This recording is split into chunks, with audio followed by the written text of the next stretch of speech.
Has to work quickly. Down to 6 seconds. Carr going down again. And it's Quentin Williams this time for the Jets. For the middle in the air, picked off. Brian Poole to the end zone, touchdown. The punter to beat, and the punter brings him down. Braden Mann saved a touchdown most likely. Looks right, fires a bomb down the right sideline again for Mims. What a catch by Denzel Mims. And welcome back to another episode of the Cool Your Jets podcast. We're your hosts, Ben Blessington and Michael Nania. A very special episode today. We are lucky enough to be joined by Tony Pauline, who's an NFL draft analyst at ProFootballNetwork.com. Tony, how you doing, man?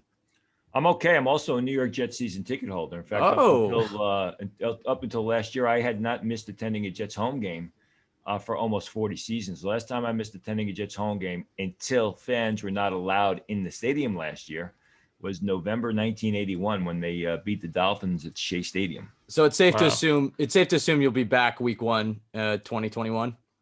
I will. I mean, unless they kind of say you can't go because we're only allowing a certain number of people in, right, and they can just refund my money for the season tickets. But I mean, if they allow fans in, I intend on being in the parking lot 10 o'clock in the morning tailgating. Well, let's talk about the guy that should supposedly be under center week 1. It seems like it's going to be Zach Wilson. I mean, that's all the buzz. How confident are you that Zach Wilson will be the pick at 2? Do you think there's any chance that there's a major upset and they take a Justin Fields or a Mac Jones or a Trey Lance? 99.9% it's Zach Wilson. I mean, these are the Jets, and you never know. I mean, every time this time of year, you always see the Kyle Brady and the Mike Haight and the Jeff Lageman videos of drafts past. But I'd say it's about 99.9% that it's Zach Wilson, as well it should be. He's the perfect fit for that offense. He's a much better fit than any of those other quarterbacks.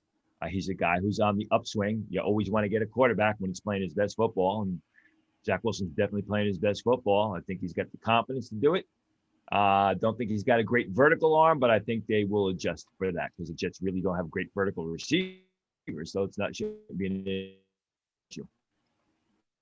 So we pretty much know what's going to happen at number 2 for the Jets, but for them, the draft really starts at number 23 with that Seahawks pick. So directions they could go, they have a lot of different needs they could address: defense, cornerback, edge, linebacker, but offensive line is the prime need. So what have you heard, and what do you think the Jets might do? The Jets have been very quiet. I mean, if you follow me, I was on top of the story about Sam Darnold being traded and Zach Wilson being their guy before it actually happened. But I will be honest and tell you that it's been very quiet what they're going to do with that second pick in round 1. Now, I think if he's there, Tevin Jenkins, I know they like Tevin Jenkins, so I think that's got to be a consideration. The talented offensive tackle from Oklahoma State, a athletic right tackle, people think can move over to the left side. Obviously, the Jets don't need that. But again, I think he's a good system fit. He's a zone blocker, 6'6", 317 pounds, ran under 5 seconds during his pro day. His 10 time was good. You watch him play. He's a tall guy who blocks with excellent knee bend. I think that's a consideration. You know, any of the cornerbacks that are there would be a concern. If Caleb Farley of Virginia Tech is there, it's because he's dropped because of back issues. So you got to be concerned about that. I think Greg Newsome of Northwestern, that's a bit of a reach. What do they do if a top pass rusher is there? You know, if a Kwity Paye happens to fall to them, I think that's a perfect fit. I don't think Paye will be there.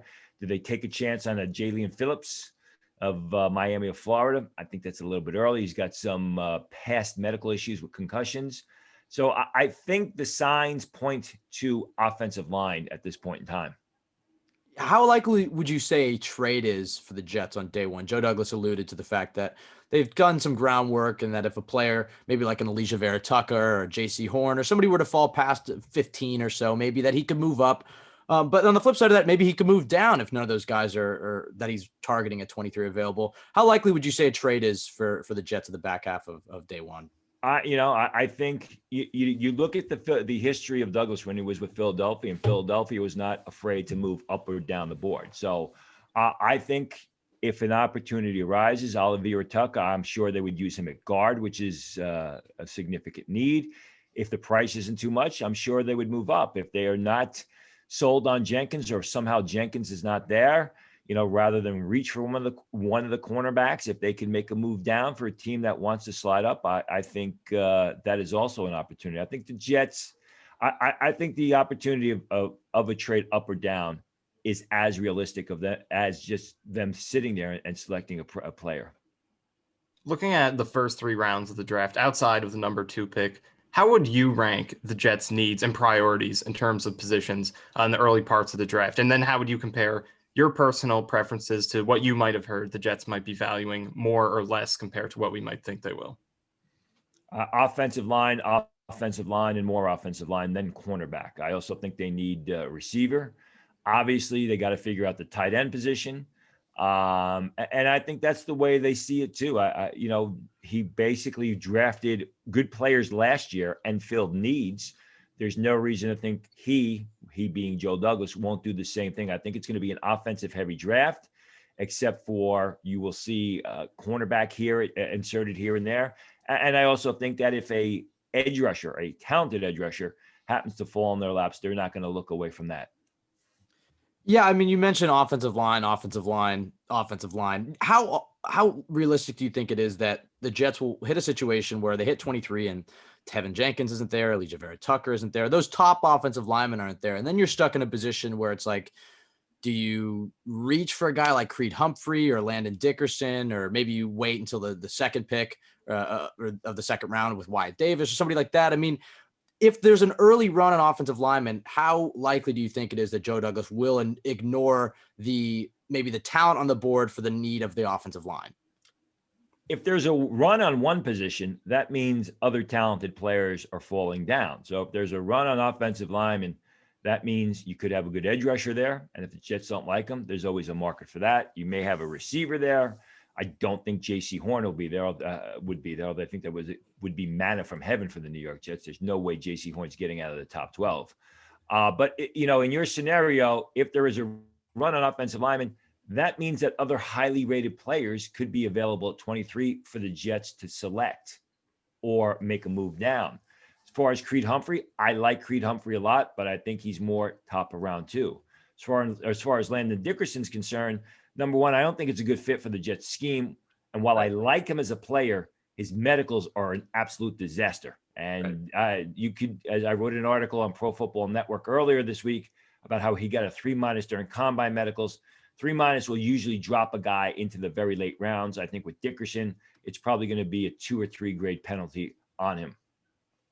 And one position that the Jets do have a big need at, but hasn't gotten too much attention, is the linebacker spot. So do you see the Jets maybe going after someone like Owusu-Koramoah in the first round if he falls, Zaven Collins potentially, or in the second round with someone like Jamin Davis? Yeah, I don't. Well, two things.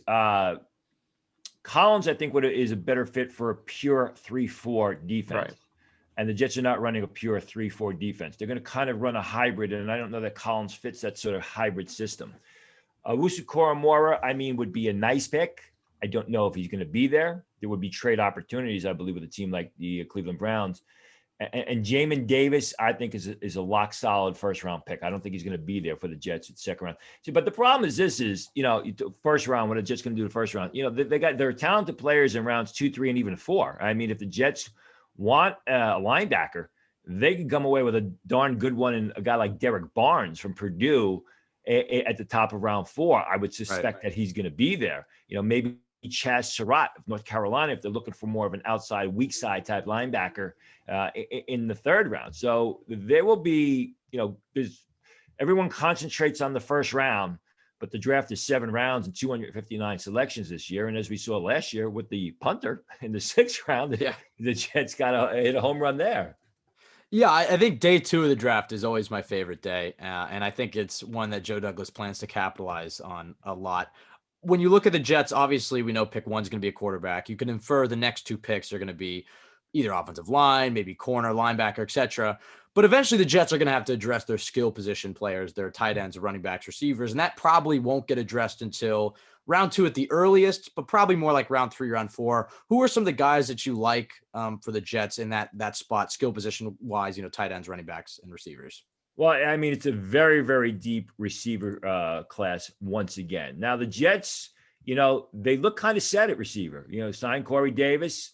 You got Crowder, who's a good slot receiver. Denzel Mims, who when he was healthy last year really showed to be himself to be the real deal, and a guy that, as I said all along, was ridiculously underrated.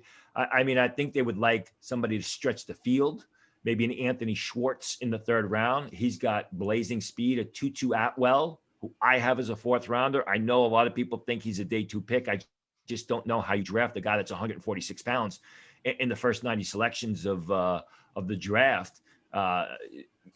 Maybe a Semi Fehoko of Stanford, who's a bigger guy, but who also ran incredibly fast and is really just starting to see the light go on, really just starting to turn the corner.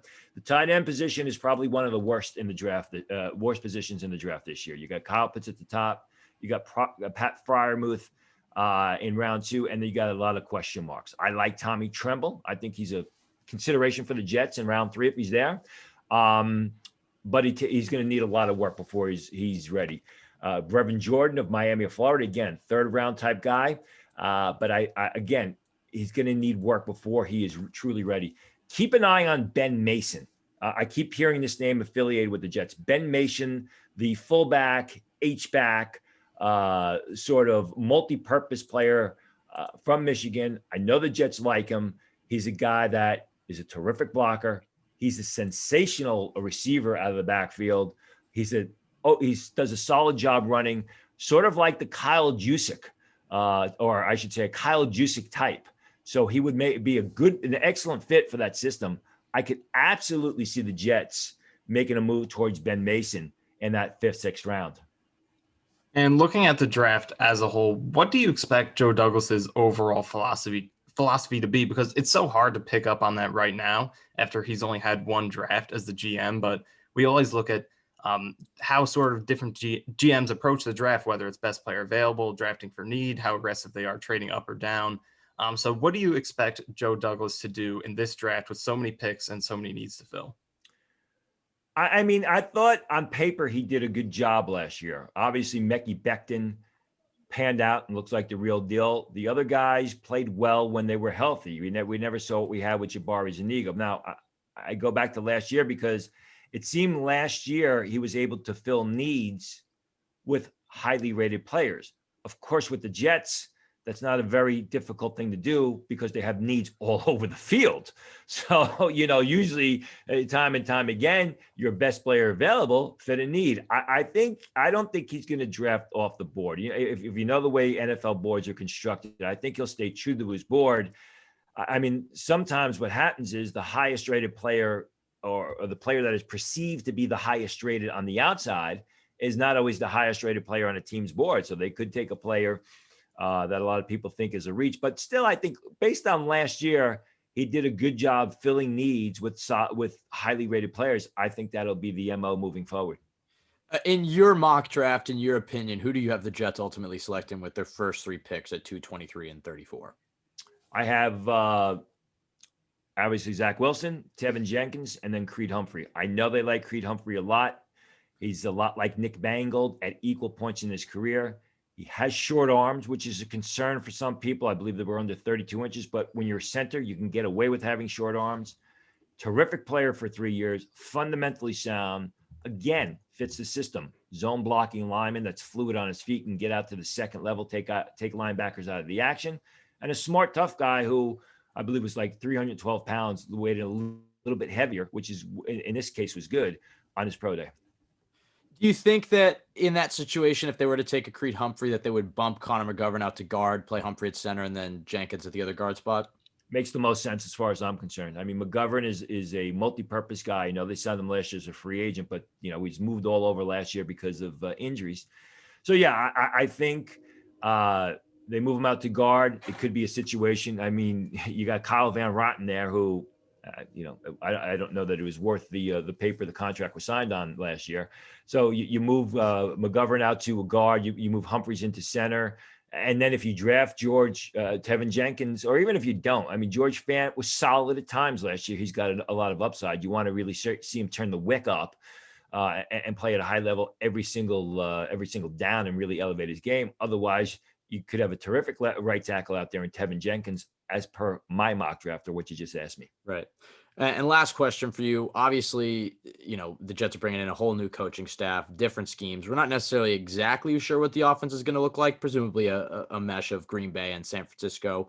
How much do you think Joe Douglas will value the scheme fit as opposed to the talent? Because we know that those guys like a Creed Humphrey or Landon Dickerson, those are guys that are man gap power guys. And, Creed Humphrey maybe could make that transition, but you expressed that concern with Dickerson. And then there's players, in other spots. You talked about Zaven Collins earlier, who is an amazing talent and I think will be a standout pro, but he's probably better in that 3-4 outside linebacker role and like a Brian Flores type of defense.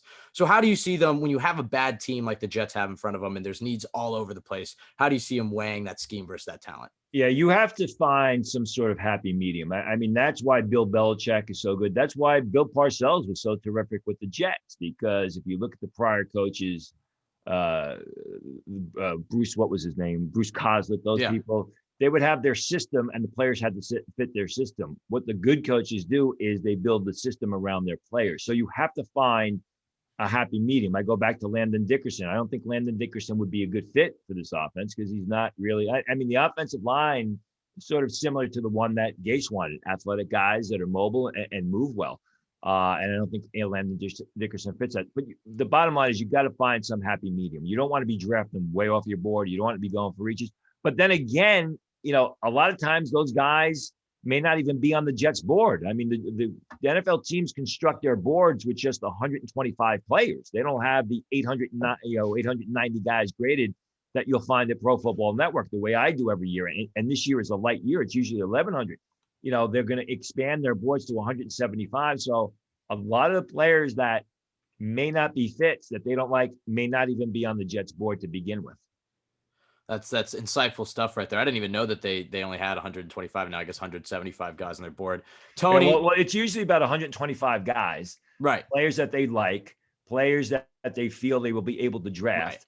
Right. And what happens is as other teams select those players, they come off the board. And then when the team is called to the clock, they'll look at the players at the top of the board and they'll make, they'll have a decision, arguments, and then whatever is left over.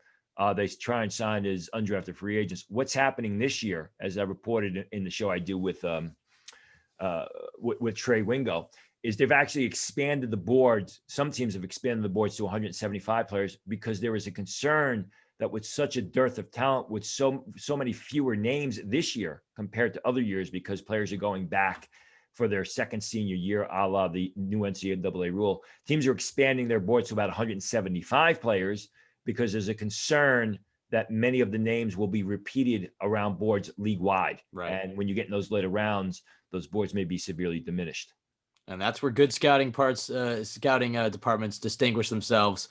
Let's hope the Jets can maybe get like one or two gems on day 3 of the draft. That would be maybe worthwhile. Ben Mason, Michigan. Remember that name? All right, Ben Mason, Michigan. I'll remember that. And we were talking about that on the podcast a few weeks ago. It's like, if you're going to run that San Francisco offense, Kyle Juszczyk is a huge part of it.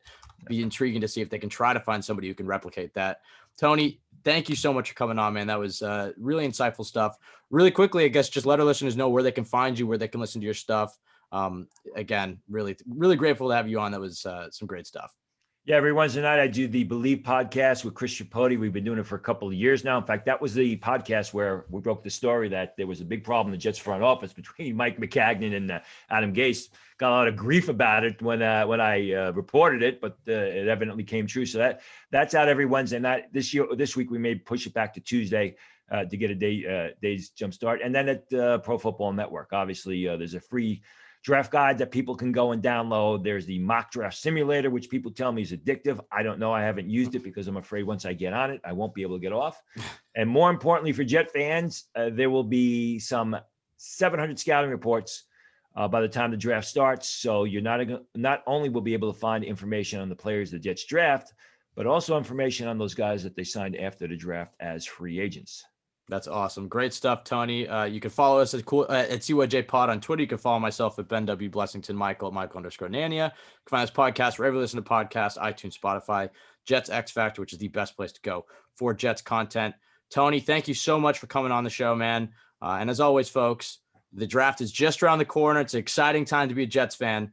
Don't let the Jets. Unfortunately. Has to work quickly. Down to 6 seconds. Carr going down again. And it's Quentin Williams this time for the Jets. Over the middle in the air, picked off. Brian Poole to the end zone, touchdown. Hunter to beat, and the punter brings him down. Braden Mann saved a touchdown, most likely. Looks right, fires a bomb down the right sideline again for Mims. What a catch by Denzel Mims.